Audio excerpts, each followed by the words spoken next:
Pop quiz. A client prescribed fluoxetine reports new onset restlessness, sweating, confusion, and muscle rigidity. What should the nurse suspect? A. Neuroleptic malignant syndrome, B. Serotonin syndrome, C. Lithium toxicity, or D. Withdrawal symptoms.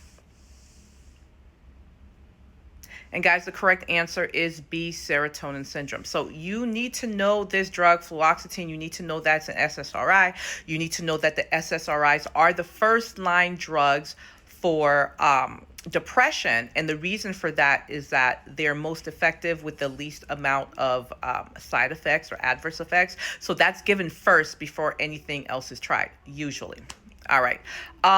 You need to know when you see an SSRI, you see these signs and symptoms immediately. That's what you need to be thinking of, serotonin syndrome, which can be lethal. Now, let's look at the wrong answer choices. A, neuroleptic malignant syndrome. Neuroleptic malignant syndrome. You would see that in what class of drugs? Antipsychotic agents. Professor D, do I need to know that for testing? Yes, you do. C, lithium toxicity. Where will we see lithium toxicity? Well, in the patient taking lithium, duh. Something else you need to know about lithium toxicity, you need to know lithium's therapeutic range so you can know if the patient's having toxic levels.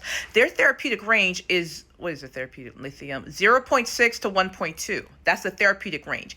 Anything higher than 1.4 is considered toxicity, okay? Something else you need to know about lithium, if the patient's on lithium, you better be paying attention to fluid and electrolytes, especially sodium, and make sure that patient stays hydrated, they're not dehydrated. And last, withdrawal symptoms.